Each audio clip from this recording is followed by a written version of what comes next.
ಕಥಾವೈಭವ ನಿಮ್ಮೊಂದಿಗೆ ಆಶ್ರೀ. ಇಂದಿನ ಈ ಕಥೆಯನ್ನು ಕನ್ನಡ ಪುಸ್ತಕದಲ್ಲಿ ಓದಿದ ನೆನಪು ನಿಮಗಾಗಿ. ಕಥೆಯ ಹೆಸರು ಜಗಳಗಂಟ. ಒಂದಾನೊಂದು ಕಾಲದಲ್ಲಿ ಒಂದು ದೊಡ್ಡ ಊರಿತ್ತು. ಆ ಊರಿನ ಜನರು ಪರಸ್ಪರ ಪ್ರೀತಿ, ಪ್ರೇಮ, ಸ್ನೇಹ, ಗೌರವ, ಆತ್ಮೀಯತೆ ಭಾವನೆಯೊಂದಿಗೆ ಸಂತೋಷದಿಂದ ಕಾಲ ಕಳೆಯುತ್ತಿದ್ದರು. ಒಂದು ದಿನ ಆ ಊರಿಗೆ ತುಂಬ ವಯಸ್ಸಾದ ಒಬ್ಬ ಮುದುಕರು ಬಂದರು. ಬಂದವರೇ ಬಾವಿಕಟ್ಟೆಯ ಬಳಿಗೆ ಹೋಗಿ ನಿಂತುಕೊಂಡರು. ನೀರು ಸೇದೋದಕ್ಕೆ ಬಂದ ಹೆಂಗಸರೆಲ್ಲ ಆ ಮುದುಕರನ್ನು ನೋಡಿದರು. ಅವರಿಗೆ ಒಂದು ರೀತಿಯ ಕರುಣೆ ಉಂಟಾಯಿತು. ಅಪರಿಚಿತ ಹಾಗೂ ಅತ್ಯಂತ ವೃದ್ಧನಾದ ಕಾರಣ ಆ ದಾರಿಯಲ್ಲಿ ಹೋಗುತ್ತಿದ್ದ ಒಬ್ಬೊಬ್ಬರೇ ಅವನ ಕಡೆ ದೃಷ್ಟಿ ಹೊರಳಿಸಿ ಅಲ್ಲಿ ತುಸು ಹೊತ್ತು ನಿಲ್ಲುತ್ತಿದ್ದರು. ಸ್ವಲ್ಪ ಸಮಯದಲ್ಲಿಯೇ ಅವನನ್ನು ನೋಡುವ ಸಲುವಾಗಿ ಜನರ ದೊಡ್ಡ ಗುಂಪು ನೆರೆದಿತ್ತು.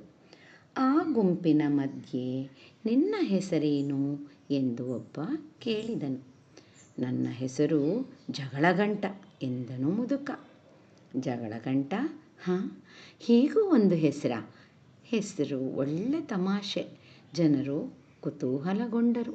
ಅವನೊಡನೆ ಆ ಹೆಸರು ಹೇಗೆ ಬಂತೆಂದು ಪ್ರಶ್ನಿಸಿದರು.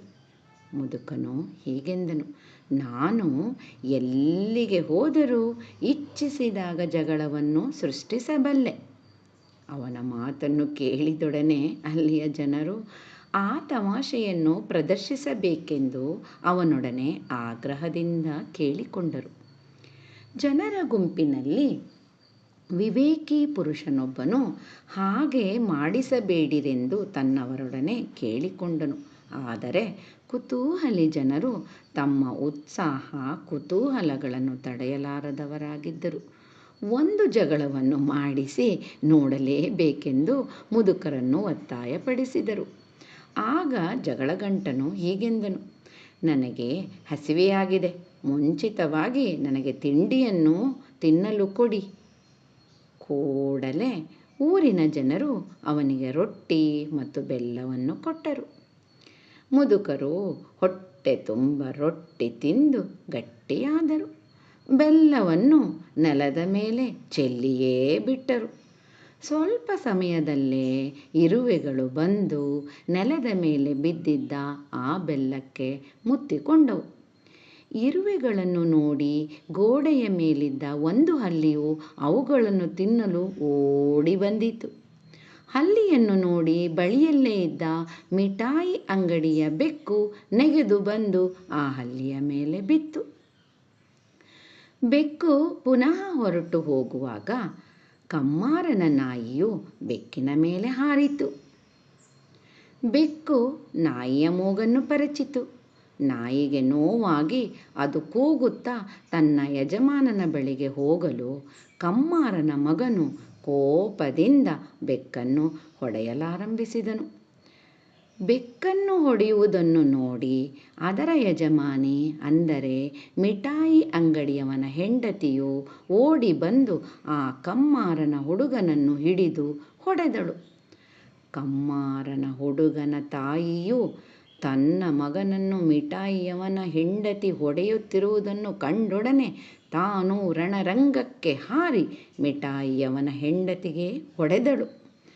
ತನ್ನ ಪತ್ನಿಯು ಪೆಟ್ಟು ತಿನ್ನುತ್ತಿರುವುದನ್ನು ನೋಡಿ ಕುಪಿತನಾಗಿ ಮಿಠಾಯಿಯವನು ಆ ಕಮ್ಮಾರ ಸ್ತ್ರೀಗೆ ಹೊಡೆದನು. ಸ್ತ್ರೀಯರ ಜಗಳದಲ್ಲಿ ಪುರುಷನು ಬಂದು ಪ್ರವೇಶ ಮಾಡಿದ್ದನ್ನು ಕಮ್ಮಾರನಿಗೆ ಸರಿ ಹೋಗಲಿಲ್ಲ. ಅವನು ಮಿಠಾಯಿಯವನ ಮೇಲೆ ಹಾರಿ ಬಿದ್ದು ಹೊಡೆಯಲಾರಂಭಿಸಿದನು. ಮಿಠಾಯಿಯವನ ಜಾತಿಯವರೊಂದು ಕಡೆ, ಕಮ್ಮಾರನ ಜಾತಿಯವರೊಂದು ಕಡೆ. ಹೀಗೆ ಎರಡೂ ಜಾತಿಗೆ ಎರಡೂ ಪಂಗಡಗಳಾಗಿ ನಿಂತರು. ಕಾದಾಡಿದರು. ಘೋರ ಯುದ್ಧವೇ ನಡೆದು ಹೋಯಿತು. ಸಾಯಂಕಾಲ ಜಗಳವು ಮುಗಿದು ಶಾಂತಿ ಸ್ಥಾಪನೆಯಾದಾಗ ಜಗಳವು ಹೇಗೆ ಪ್ರಾರಂಭವಾಯಿತು ಎಂದು ಎಲ್ಲರೂ ಮೂಲ ಶೋಧನೆಗೆ ತೊಡಗಿದರು. ಆಗ ತಿಳುವಳಿಕೆಯ ವಿವೇಕಿ ಪುರುಷನು ಬಂದು ಎಲ್ಲರೊಡನೆ ಕೇಳಿದನು. ಈ ಜಗಳಗಂಟನು ಎಲ್ಲಿ? ಜನರು ನೋಡಿದರು. ಸುತ್ತಮುತ್ತ ತಿರುಗಿದರು. ಜಗಳಗಂಟನು ಮಾಯವಾಗಿದ್ದನು. ಆಗ ಜನರಿಗೆ ತಿಳಿಯಿತು, ಈ ಜಗಳವು ಆ ಜಗಳಗಂಟನಿಂದಲೇ ಪ್ರಾರಂಭವಾಯಿತು ಎಂದು. ಅನಂತರ ಆ ಊರಿನಲ್ಲಿ ಇನ್ನೊಮ್ಮೆ ಶಾಂತಿ ನೆಲೆಸಿತು. ಈ ತರಹದ ಜಗಳಗಂಟ ಮುದುಕರು ನಮ್ಮ ಮಧ್ಯೆಯೂ ಇರಬಹುದು. ನಾವು ಜಾಗ್ರತೆಯಿಂದ ಇರಬೇಕು ಅಷ್ಟೆ. ಕತೆ ಕೇಳೋಣ, ಹೇಳೋಣ, ಹಂಚಿಕೊಳ್ಳೋಣ. ಮತ್ತೊಮ್ಮೆ ಕಥಾ ಸಂಭ್ರಮದೊಂದಿಗೆ, ಕಥಾ ವೈಭವದೊಂದಿಗೆ. ಆಶ್ರೀ.